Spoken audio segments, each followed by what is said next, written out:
Der Reinhardswald. Er ist Schauplatz weltberühmter Märchen. Die Saberburg, das Dornröschenschloss der Brüder Grimm steht hier. Der Wald ist aber auch Heimat uralter Bäume und Schutzraum zahlreicher Pflanzen- und Tierarten. Und bald auch der Standort riesiger Windräder? Das dürfe niemals geschehen, fordern die Gegner. Naturschützer, Bürgerinitiativen und Lokalpolitiker kämpfen seit Jahren gegen den geplanten Windpark. Bislang erfolgreich. Doch worum geht es in dem Streit? Ich will wissen, geht es bei diesem Kampf nur um die Natur und den Schutz des Reinhardswalds? Oder sind da auch politische Interessen und persönliche Eitelkeiten im Spiel?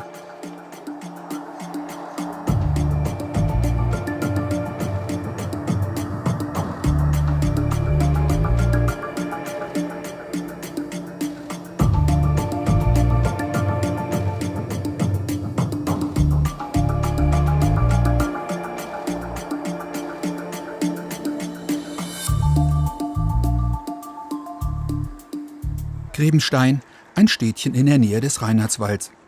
Hier habe ich mich mit dem Mann verabredet, der den umstrittenen Windpark bauen will.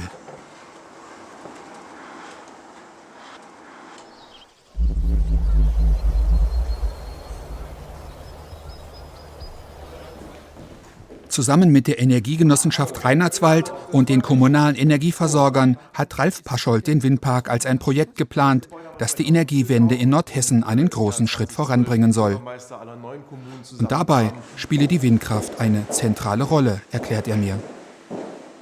18 Windräder sollen in den Höhenlagen des Walds erbaut werden. Denn hier oben ist die Windausbeute fast doppelt so stark wie im Tal. Fest steht aber auch, der Windpark ist ein Eingriff in den Naturraum Reinhardswald.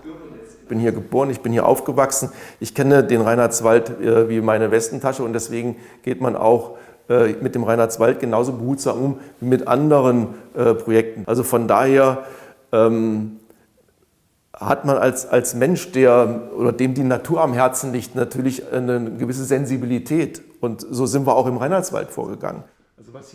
Dennoch dreht sich dort bis heute kein einziges Windrad. Einer der Gründe? Das komplexe Genehmigungsverfahren mit Anträgen, Gutachten und Stellungnahmen. Zigtausende von Seiten mit Erwiderungen, Berechnungen und Planungsdetails. Die Unmengen an Akten zeugen davon. In Deutschland gleicht die Genehmigung eines Windparks einem Marathonlauf. In dem Genehmigungsverfahren für den Windpark im Reinhardswald wurde der Tier- und Artenschutz detailliert berücksichtigt und das Projekt bekam im Februar 2022 von der Behörde grünes Licht. Trotzdem schafften es die Windparkgegner mit einem Eilantrag vor dem Hessischen Verwaltungsgerichtshof, den Bau des Windparks vorläufig zu stoppen. Dank ihr, der Haselmaus. Der artgeschützte Nager müsse wegen der Bauarbeiten um sein Leben fürchten, so die Kläger. Mein Empfinden ist, dass die Haselmaus artenschutzrechtlich jetzt nach vorne getragen wurde, um da erstmal das Projekt aus welchen Gründen auch immer auf Eis zu legen. Aber von der Sache her geht es am Thema vorbei, weil keine Haselmäuse da sind. Ich möchte damit beginnen, dass wir schon in der sehr frühen Phase der Projektierung auch die Haselmaus im Fokus hatten. Wir haben Biologen beauftragt, zu sondieren, ist denn die Haselmaus auf diesen Flächen zu Hause, auf denen wir planen. Und im Ergebnis war es so, dass man bis auf einen Standort, wo man ein Nest gefunden hat, alle anderen unserer Standorte sind keine Haselmäuse nachgewiesen worden. Und natürlich ist es so, das ist eine Herausforderung an meiner Arbeit, weil sie fühlen sich da schon oft in einer Realkomödie angekommen. Und da muss man eben trotzdem immer wieder gucken, dass wir diese Themen sachlich abarbeiten. Gab es Zeiten, wo Sie gesagt haben, ich schmeiße es hin? Nicht eine Sekunde. Windkraft war schon immer mit Hürden behaftet. Aber so groß wie im Augenblick waren die Hürden nie. Das muss man wirklich sagen. Aber ich habe bisher nie eine Sekunde dran gezweifelt. Ganz im Gegenteil. Widerstand gegen den Windpark habe es von Anfang an gegeben, sagt Paschold. Das sei auch völlig legitim. In Infoveranstaltungen sei man deshalb früh auf die Kritiker zugegangen und habe auch viele vom Sinn der Anlage überzeugen können. Doch der Gegenwind sei immer noch stark. Die großen Gegenspieler, wenn man von groß sprechen kann, sind die Bürgerinitiativen, die beiden, die sich aufgestellt haben, die hier Klagen eingebracht haben. Das sind jetzt die großen Hürden, die dieses Projekt zu nehmen hat. Im Zentrum des Widerstands steht er, Bernhard Klug. Der ehemalige Bürgermeister des Städtchens Trendelburg, das am Rande des Reinhardswalds liegt, ist hier oft unterwegs. Seit seinem Ausscheiden als Bürgermeister im Jahr 2012 engagiert sich Klug verstärkt um die Belange des Biotops Wald. Privat und als Vorsitzender der Schutzgemeinschaft Deutscher Wald Hessen. Windkraft im Reinhardswald, für den 72-Jährigen ein Unding. Generell habe er aber gar nichts gegen Windkraft. Weder die Schutzgemeinschaft Deutscher Wald auf Bundes- und Landesebene noch ich persönlich sind grundsätzlich gegen Windkraft. Im Gegenteil, wir sehen die Windkraft als sinnvolles Instrument an, um den Klimawandel, die Klimaveränderung aufzuhalten. Aber wir haben dezidierte Positionen oder ich habe dezidierte Positionen bezüglich der Standorte in Wäldern wie dem Reinhardswald.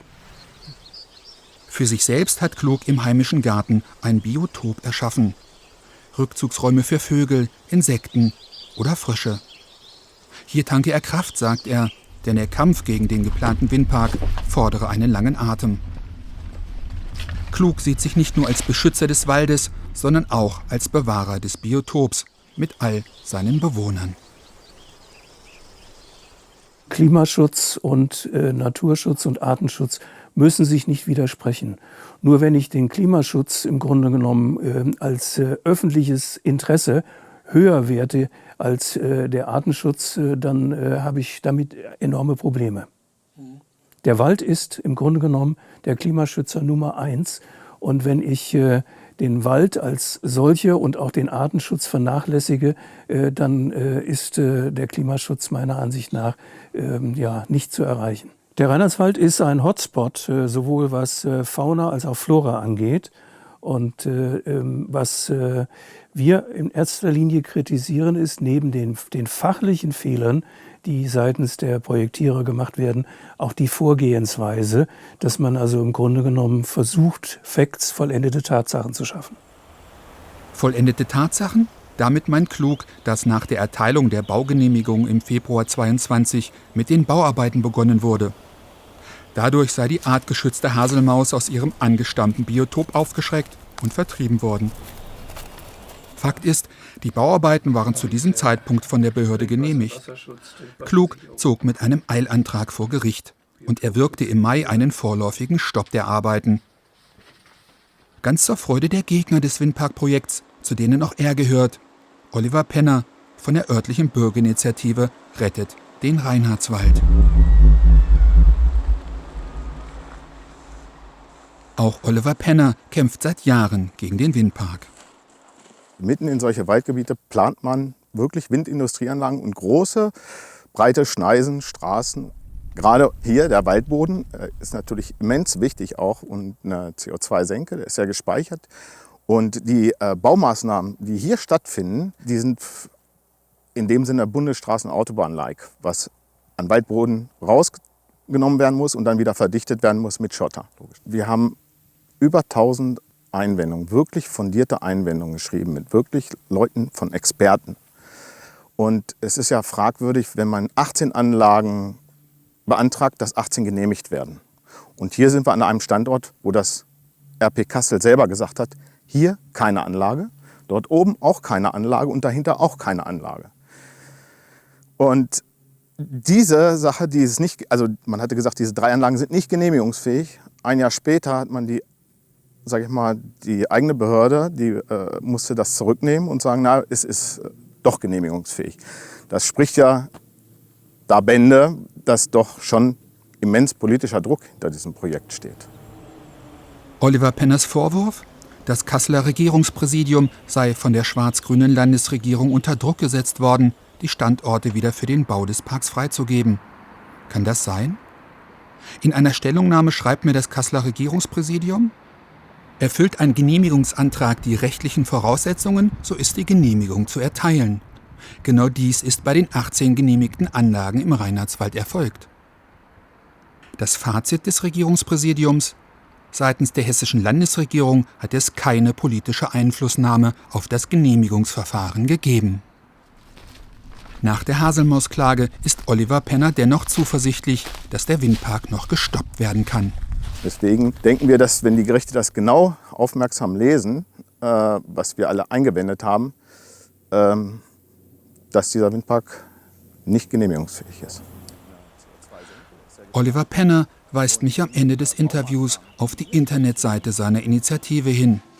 Dort, sagt er, würde ich für meine Recherche alle Fakten zum umstrittenen Windpark bekommen.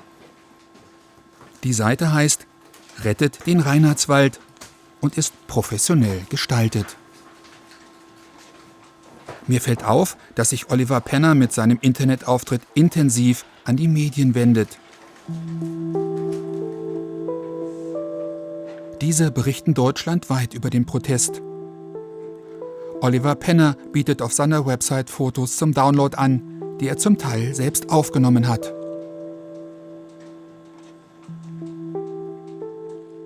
Auch Grafiken und Fotomontagen werden angeboten, die das Landschaftsbild nach einem Bau des Windparks darstellen sollen. Besonders bei der Bild-Zeitung entsteht für mich der Eindruck, dass der Windpark den ganzen Märchenwald zerstöre.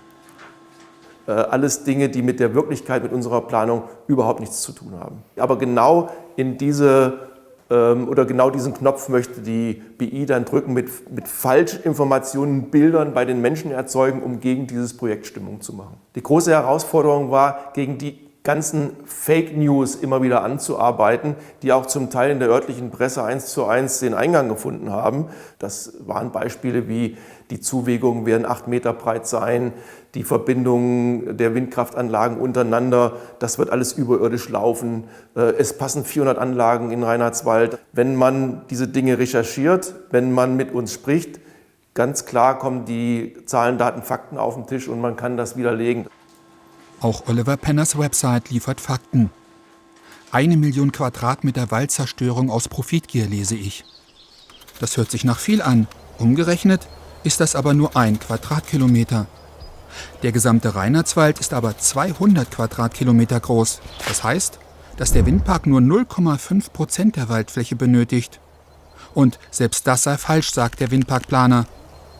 Die tatsächlich benötigte Fläche sei 7-mal kleiner, und zwar nur 0,07%. Und diese 0,07% Fläche bestehe zum allergrößten Teil aus Bereichen, auf denen schon jetzt kein Baum mehr stehe. Genau in diesen Freiflächen sollen sich die Rotoren des geplanten Windparks drehen. Lediglich 260 Buchen mussten gefällt werden. Dass es die baumfreien Flächen überhaupt gibt, hat einen dramatischen Hintergrund. Nach Angaben des Landesbetriebs Hessenforst sind in den vergangenen Jahren durch Stürme, extreme Trockenheit und massiven Borkenkäferbefall 26% des Waldes zerstört worden. Was sich derzeit im Reinhardswald ereignet, nennen Forstexperten Waldsterben 2.0. Die düstere Prognose: der Reinhardswald werde weiter sterben. Und das in einer Dimension, die man sich heute noch nicht vorstellen könne.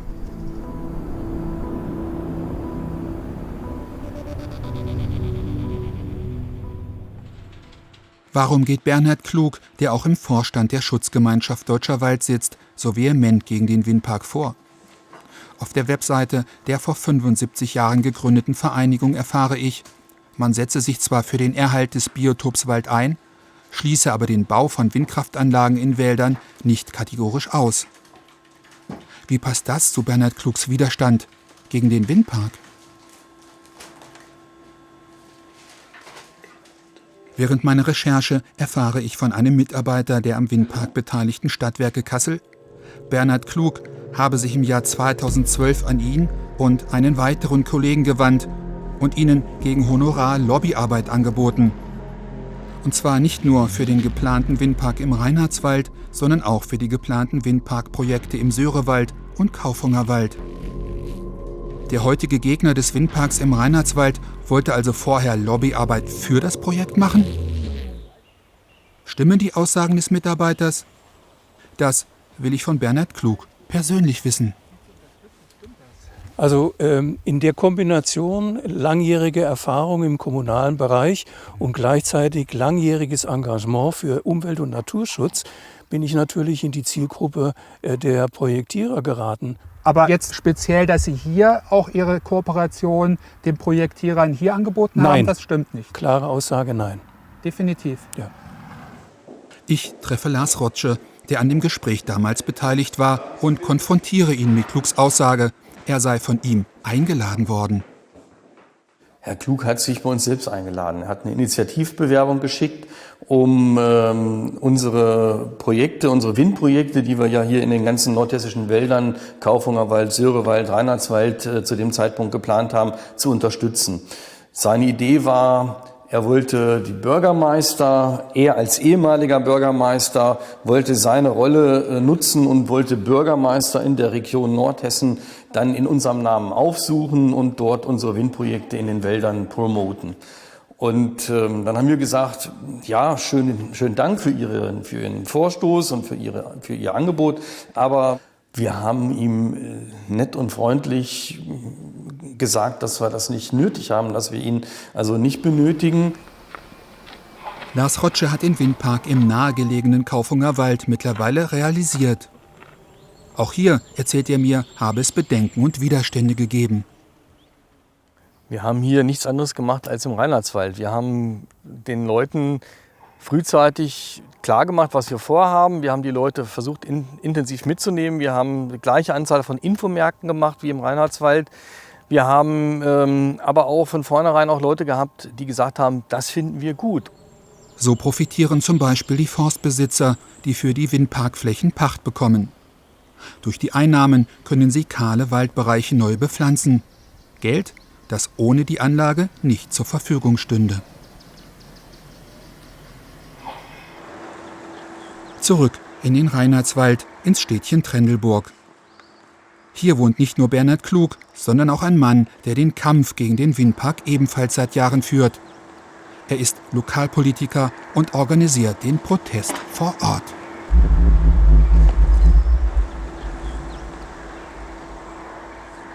Tobias Seidler ist Mitglied der Freien Wahlgemeinschaft Trendelburg und hält das gesamte Windparkprojekt für wirtschaftlich nicht durchdacht.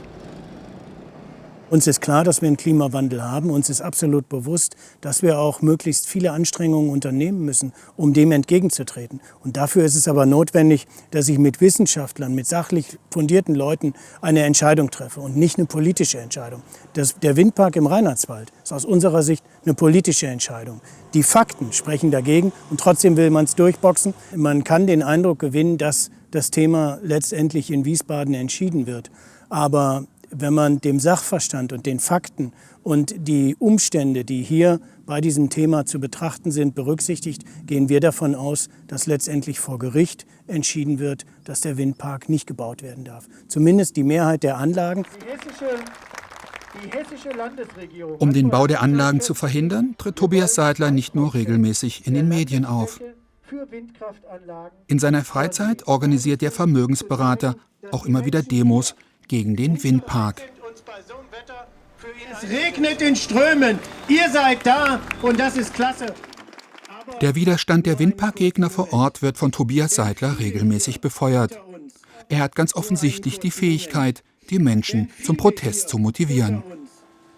Auch auf YouTube ist Tobias Seidler aktiv und teilt dort seine Videos.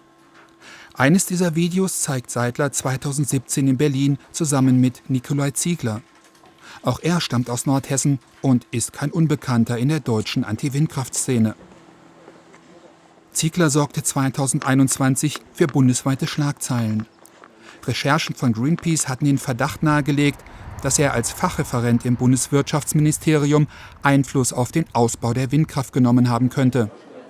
Ob Ziegler auch Entscheidungen des damaligen Bundeswirtschaftsministers Altmaier beeinflussen konnte, lässt sich nicht beweisen. Fakt ist, dass die Windkraftbranche in Altmaiers Amtszeit dramatisch einbrach. Nikolai Ziegler ist auch Chef einer Initiative namens Vernunftkraft.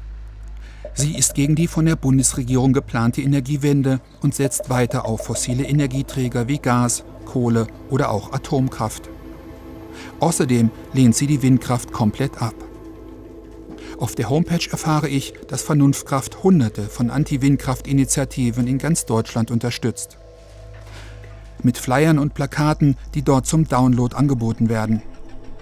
Oder auch mit Tipps, wie man erfolgreich gegen geplante Windkraftanlagen klagen kann. Vernunftkraft liefert dafür auch die passenden Argumente, etwa, dass artengeschützte Vögel durch die Rotoren der Windräder massiv getötet würden. Auch selbstproduzierte Videos entdecke ich. Darin warnt Vernunftkraft mit drastischen Bildern und dramatischer Musik vor der Verspargelung Deutschlands, also vor einem von Windkraftanlagen verunstalteten Land. Auch hier geht es wieder um den Tod geschützter Vogelarten durch die Windkraftanlagen.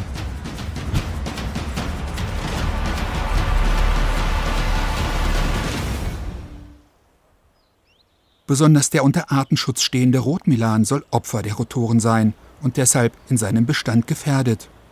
Eine aktuelle EU-Studie zeigt nun aber, der Rotmilanbestand habe sich hervorragend entwickelt. Die Forscher sprechen von einer bemerkenswerten Erfolgsstory. Und die Rotmilane vermehrten sich ausgerechnet in einem Zeitraum, in dem fast 30.000 Windräder aufgestellt wurden. Warum das so ist, zeigt mir Ralf Paschold am PC. Er hat Rotmilane im Reinhardswald mit Sendern ausgestattet, um deren Flugverhalten im Bereich des geplanten Windparks zu ermitteln. Und hier sehen wir letztendlich auch, wie der Rotmilan sich in ganz anderen Gefilden hier aufhält. Dass er nach wie vor fast ausschließlich im Offenland jagt und nur ganz wenig überhaupt hier im Wald. Und warum macht er das so? Weil er dort natürlich nichts zu fressen findet. Aber um auch da das Ganze in Zahlen mal deutlich zu machen. 100 Millionen Vögel sterben leider jedes Jahr an Scheiben in unserem Land. 70 Millionen Vögel sterben durch den motorisierten Verkehr, sei es Bahn- oder Pkw-Verkehr. 20 Millionen Vögel werden von Katzen gefressen, die durch die Gegend streuen. Und wenn die Zahlen stimmen, haben wir ca. 100.000 Vögel, die an Windkraftanlagen zu Tode kommen. Immer noch zu viel. Wir arbeiten in der Branche stark daran, auch diese Zahl runterzubringen. Pascholds Zahlen decken sich weitgehend mit Ergebnissen von Studien, etwa des Eisenbahnbundesamtes oder der Naturschutzorganisationen BUND und NABU. Ich entdecke noch ein Vernunftkraftvideo zu Gesundheitsgefahren durch Windkraftrotoren. Angefangen hat das eigentlich relativ langsam, dass man immer mal wach wurde und nicht wieder einschlafen konnte. Seit ein paar Jahren habe ich, wenn ich abends ins Bett gehe, ein Beklommenheitsgefühl in der Brust. Leider habe ich festgestellt, dass meine Patienten zunehmend unter Schlafstörungen leiden. Die Rede ist von Infraschall. Auch auf dieser von Tobias Seidler organisierten Demo wird auf Plakaten vor den gesundheitlichen Gefahren von Infraschall gewarnt. Was hat es damit auf sich? Diese Frage stellte sich auch Stefan Holzheu. Er ist Sensordatenexperte an der Uni Bayreuth. Die von Vernunftkraft immer wieder angegebene enorme Stärke des Infraschalls hatte ihn gewundert. Denn danach könnten die tieffrequenten Schallwellen tatsächlich eine Gesundheitsgefahr darstellen, etwa durch chronische Schlafstörungen, Kopfschmerzen oder auch Panikattacken. Also maß der Akustikfachmann selbst nach. Das ist es. Wumm, wumm, wumm, wumm. Das ist definitiv das Windrad jetzt. Holzheus Messdaten unterscheiden sich aber fundamental von den dramatischen Zahlen, mit denen Vernunftkraft die Öffentlichkeit beunruhigt. Denn der für den menschlichen Organismus vermeintlich folgenschwere Infraschall, den Holzheu vor Ort gemessen hatte, ist deutlich schwächer. Um überhaupt mal die Dimension klar zu machen, so muss man sich einfach mal angucken, was wirklich heftige Infraschallpulse macht im Vergleich zu Windenergieanlagen. Und da zeige ich Ihnen einfach mal, wie es aussieht, wenn ich jetzt einfach mal eine Tür bewege. Das muss nicht mal eine Tür im Raum sein, das kann auch eine Tür sein, die weiter weg ist. Wir haben hier so eine Zwischentür, die mache ich jetzt mal einmal zu und dann auf. Ja, und dann schauen wir uns mal das Signal gleich an. Und jetzt dürfte, so, und jetzt müsste das auf unserem Bildschirm drauf sein. Ja, und hier sehen wir das schon. Diese Türöffnung hat schon mal eine Druckänderung von gute 5 Pascal verursacht. Und das ist Faktor 50 mehr als das, was ich an Windenergieanlagen so im Bereich der von ein paar hundert Metern an Flügeldurchgangssignalen habe. Das heißt, Faktor 50 im Schalldruck. Wenn man jetzt dann noch auf die Schallintensität geht, was ja eigentlich die Energiegröße ist und die wichtigere Größe, das geht im Quadrat, das heißt 50 mal 50, das heißt, so eine Türöffnung ist Faktor 2500 mal intensiver als jetzt die Flügeldurchgangssignale von der Windenergieanlage. Also das ist einfach nur Humbug, wenn man vor diesen schwachen Signalen irgendwie Angst hat. Vernunftkraft empfiehlt auf der Homepage Experten wie Fritz Fahrenhold, ein ehemaliger RWE-Manager und überzeugter Klimawandelleugner. Fahrenhold ist kein Wissenschaftler, er verbreitet Fake News. Wie etwa seine Theorie, dass die Sonne kühler geworden sei. Völliger Unsinn, wie der Weltklimarat wiederholt feststellte. Fahrenhold bekommt dennoch viel Zuspruch. Auch das Vorstandsmitglied von Vernunftkraft Odenwald, Peter Reisinger, bezieht sich auf Thesen wie die von Fahrenhold und zweifelt am menschengemachten Klimawandel. Es gibt sehr viele ernstzunehmende Wissenschaftler, die die Theorie des Treibhauseffektes durch CO2 für physikalisch unhaltbar halten. Und wir haben im Moment das große Problem, dass diese Meinungen vom Mainstream ausgegrenzt werden. Damit steht er nicht allein da. Auf Einladung der AfD-Bundestagsfraktion warnte das Vernunftkraftmitglied bereits 2019 vor einer linken Ökodiktatur. Der Zwischentitel meines Vortrags lautet: Die Energiewende, ein totalitäres Projekt. Was treibt die Mitglieder von Vernunftkraft an, so aggressiv gegen die Energiewende zu kämpfen? Ich beschließe, mich mit der Vernunftkraftspitze zu treffen. Großalmerode, 30 Kilometer östlich von Kassel. Hier lebt Detlef Ahlborn, der eine Fabrik für Bäckereizubehör besitzt. Der Vizechef von Vernunftkraft hat mich hierhin eingeladen. Auch Nikolai Ziegler erscheint. Auch er stammt aus der Region. Vor dem Interview lässt Detlef Ahlborn Kameras aufstellen, die das Interview filmen. Das war seine Vorbedingung. 3 Kameras, okay. Vor dem Interview hält der FDP-Politiker noch einen Vortrag. Als Diplomphysiker halte er die flächendeckende Energiegewinnung durch Windkraft für physikalisch und mathematisch sinnlos. Zudem gäbe es auch nicht im Entferntesten die notwendige Technik, um große Mengen der daraus gewonnenen Energie zu speichern. Atomkraftwerke hingegen, sagt er, hätten in der Vergangenheit einen wichtigen Beitrag zur Energiesicherheit geleistet. Im Jahr 2001, ich habe das mal nachgeguckt, 160 Terawattstunden Atomstrom, Klammer auf, ohne Kohlendioxidemissionen produziert. Das haben wir jetzt alles abgeschaltet und durch 150 Terawattstunden durch Wind und Solar ersetzt. Was haben wir bis heute also erreicht in Bezug auf CO2-Einsparung? Die bittere Botschaft lautet: nichts. Zur Wahrheit gehört auch, durch den Ausbau von Wind- und Solarkraft gelang der Ausstieg aus der gefährlichen Atomkraft. Und die erneuerbaren Energien senken den deutschen CO2-Ausstoß. Weltweit liege unser Anteil an der CO2-Emission aber gerade mal bei 2%, sagt Ahlborn. Und ich bitte dabei zur Kenntnis zu nehmen und zu bedenken, dass das natürlich ein globales Problem ist. Ich sage nicht, dass wir nichts tun müssen.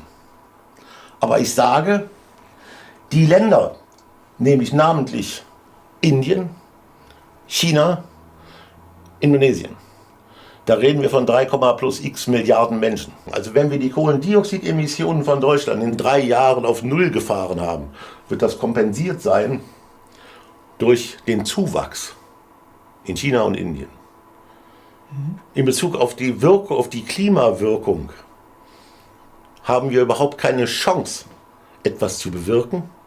Und das ist schlicht und ergreifend eine Frage der schlichten Zahlen. Deutschland stoße also so wenig CO2 aus, dass die Einsparungen global winzig seien. So könnten auch alle anderen EU-Staaten argumentieren. Doch das tun sie nicht. Und das aus gutem Grund. Denn nach China und den USA ist die EU mit jährlich 3,3 Milliarden Tonnen der weltweit drittgrößte Emittent von Treibhausgasen. Trotz dieser Zahlen sieht auch Vernunftkraftchef Nikolai Ziegler keinen Grund, die Energiewende durch den Bau von mehr Windkraftanlagen zu beschleunigen. Er geht sogar noch weiter. Jedes Windrad sei ein Windrad zu viel, sagt Ziegler. Doch einen Plan, wie die Energiewende zu schaffen ist, habe auch er nicht. Das hat niemand. Es sei denn, man bleibt beim Status quo. Wenn man natürlich Kernenergie ausbauen würde oder von unserem Ausstiegsbeschluss Abstand nehmen würde, dann hätte man das. Aber wir propagieren das nicht. Wir propagieren einen technologieoffenen Rahmen, der alle Optionen offen hält. Ich möchte wissen, wie Ziegler zum Vernunftkraftexperten und Klimawandelleugner Fritz Fahrenholz steht. Zu dem größeren Klimawandel möchte ich mich nicht äußern. Das ist auch nicht unser Thema. Das ist auf unserer Homepage auch klar artikuliert.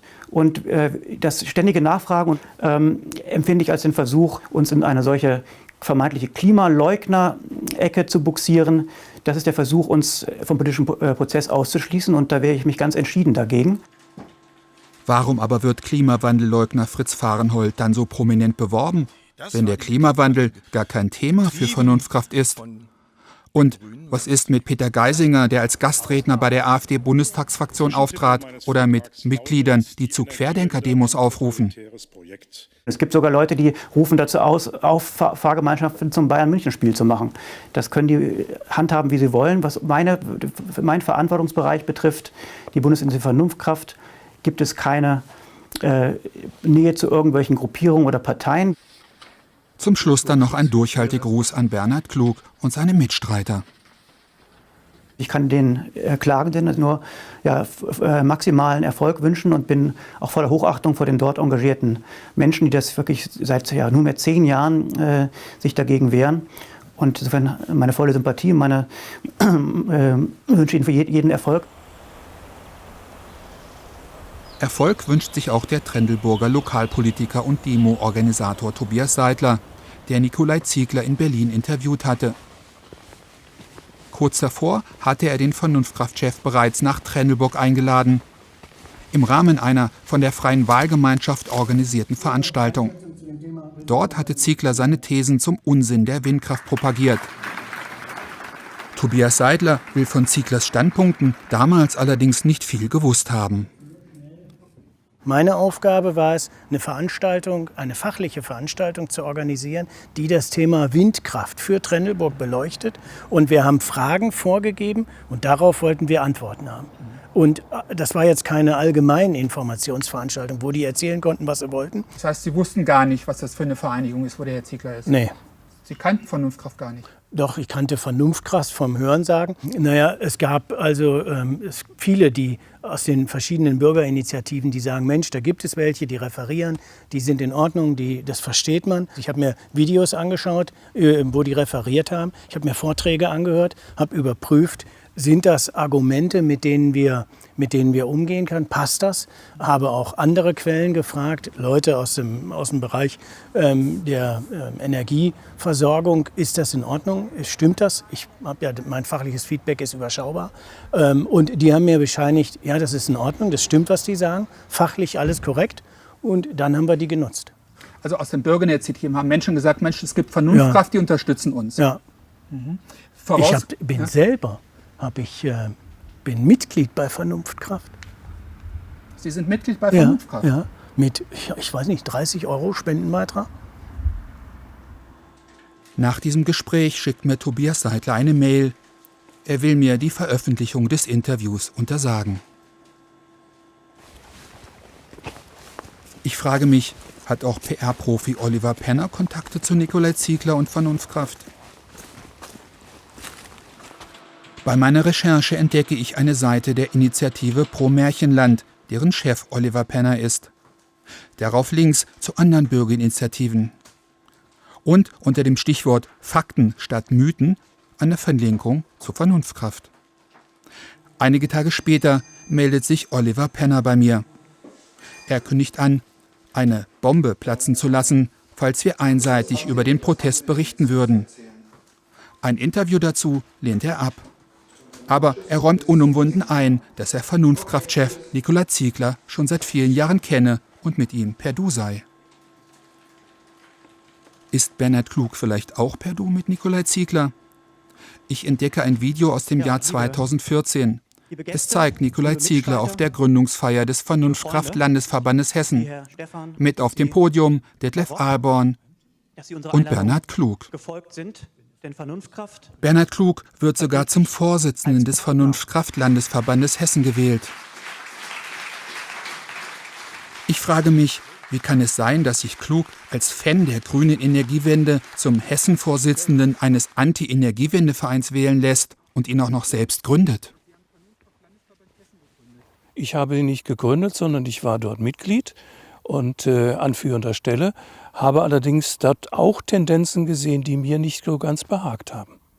Ich bin durchaus mit gewissen Ansätzen konform gegangen, ja. Aber mit Sicherheit, und das will ich ganz deutlich sagen, ich bin weder in einem rechten Spektrum zuzuordnen, noch bin ich Querdenker, habe ich Querdenkermotivation.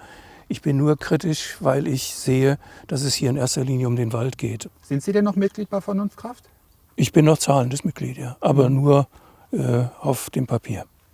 Das heißt, Sie unterstützen finanziell Vernunftkraft? Mit meinem bescheidenen Mitgliedsbeitrag. Aber das ist für mich jetzt nicht verständlich, wenn Sie sagen, da läuft das schief. Warum sind Sie dann nicht schon... Ich werde das heutige Gespräch zum Anlass nehmen, meine Mitgliedschaft zu beenden. Abends erhalte ich von Bernhard Klug eine Mail mit der Kündigungsbestätigung. Er bedankt sich außerdem dafür, dass ich ihm mit meiner Recherche die Augen geöffnet habe. Ihm sei nicht bewusst gewesen, für was Vernunftkraft stehe. Kann das wirklich sein? Dass Herr Klug gar nicht weiß, wer Sie sind plötzlich und... Das ist ja Bullshit. Entschuldigung, das ist ja Unsinn. Das mein Freund Bernhard Klug, das kann ich ja gar nicht verstehen. Das tut mir leid, aber kann ich keine Stellung zu, ich weiß auch gar nicht, wer ihm da was erzählt hat. Das verstehe ich nicht. Er war ja immerhin mal unser erster Vorsitzender. Und zumal die Leute in unserem Landesvorstand, mit denen der Herr Bernhard Klug zusammengehockt hat, das sind zum Teil sogar noch die gleichen. Bernhard Klugs Rolle beim Windpark im Reinhardswald ist dubios, finde ich. Sein Angebot, Lobbyarbeit für Windkraftanlagen in nordhessischen Wäldern zu betreiben, seine Funktion und Mitgliedschaft bei Vernunftkraft, all dies macht ihn als Vorstandsmitglied einer anerkannten Naturschutzvereinigung wie der Schutzgemeinschaft Deutscher Wald nicht gerade glaubwürdig. Was sagt die Schutzgemeinschaft Deutscher Wald zu Bernhard Klugs Verhalten? Vor allem die Präsidentin Ursula Heinen-Esser. Sie steht Windparks wie dem im Reinhardswald durchaus aufgeschlossen gegenüber. Ein Interview lehnt sie mehrfach ab.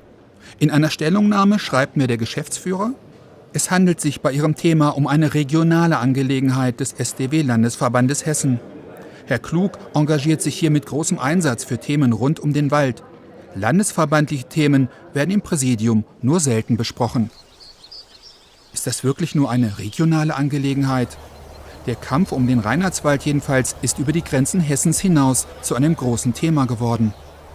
Die AfD schickte im Herbst 2021 Bundes- und Lokalpolitiker in den nordhessischen Wald, um gegen den Windpark zu demonstrieren.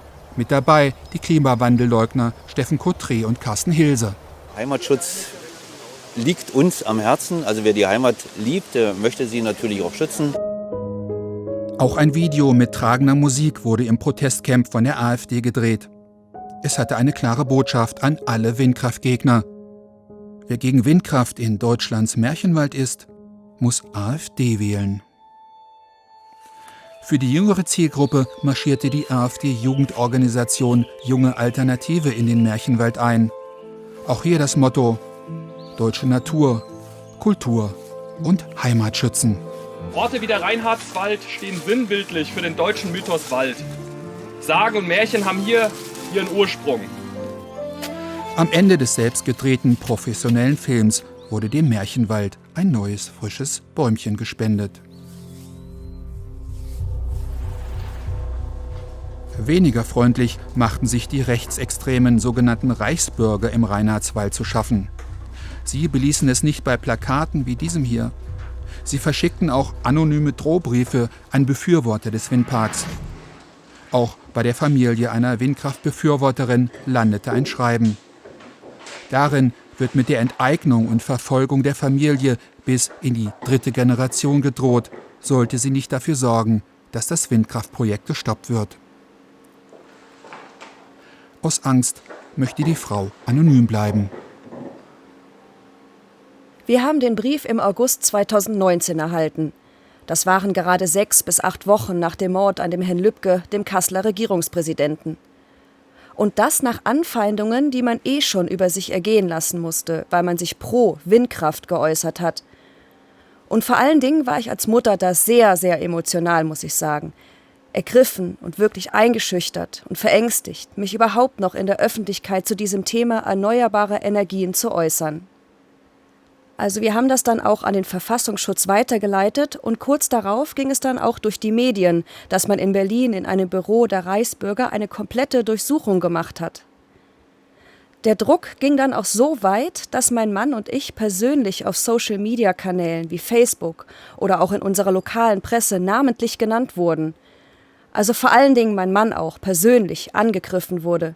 Es wurden ihm Sachen unterstellt, die so überhaupt nicht gestimmt haben. Es gab auch Beleidigungen. Also es ging einem dann schon irgendwann an die Nieren. Und wenn man dann so als Frau zu Hause allein sitzt und da teilweise so eine aggressive Grundstimmung auch bei den Bürgerinitiativen entstanden ist, da habe ich dann teilweise abends schon mal gedacht, okay, irgendwann fliegt vielleicht auch mein Stein bei dir durch die Fensterscheibe. Also da habe ich mir dann schon wirklich Gedanken gemacht und gedacht, okay, du lässt dich doch wirklich einschüchtern, die eigene Meinung zu sagen. Und das ist etwas, was für mich eigentlich total unerträglich ist. Man muss sich davon freimachen, da es hier keine sachliche Debatte ist, sondern es ist eine Debatte, die auf der einen Seite auf der emotionalen Ebene geführt wird. Da werden Sie mit Sachargumenten überhaupt niemanden letztendlich überzeugen. Und dann haben wir auch in den BIs leider eine Struktur, denen geht es gar nicht um die Diskussion. Die geht es darum, letztendlich hier auch demokratische Strukturen zu zerstören, mit Falschmeldungen Leute zu verunsichern. Es geht nicht um die Sache. Schwere Vorwürfe. Vielleicht kein Wunder, auch Ralf Paschold hat einen Drohbrief der Reichsbürger bekommen. Dass ich ihn heute noch einmal besuche, hat allerdings einen anderen Grund. Der Hessische Verwaltungsgerichtshof ist inzwischen aktiv geworden. Im Rahmen eines Ortstermins im Reinhardswald hat ein vom Gericht beauftragter Gutachter den Haselmaus-Vorwurf der Schutzgemeinschaft Deutscher Wald beurteilt. Grundsätzlich sind wir sehr zuversichtlich nach dem Ortstermin, der stattgefunden hat im Reinhardswald. Der Gerichtsgutachter hat bestätigt, dass unsere beantragte Vorgehensweise der Haselmaus nicht schadet und wir sogar an 3 Standorten damit beginnen können, die Arbeiten fortzusetzen. Für die restlichen Standorte sollen noch weitere Empfehlungen des Gutachters abgewartet werden. Denen könnte sich das Gericht in seinem noch zu erwartenden Urteil anschließen, hofft Ralf Paschold. Egal wie das Urteil ausgeht, eines zeigt der Kampf um den Windpark im Reinhardswald. Nicht immer geht es nur um die Natur. Private Interessen, politisches Kalkül und Fake News helfen weder dem Reinhardswald noch dem eigentlichen Ziel des Windkraftausbaus, nämlich zusammen mit anderen erneuerbaren Energien unseren nationalen Beitrag zur Energiewende zu leisten und damit einen globalen Klimakollaps noch zu verhindern.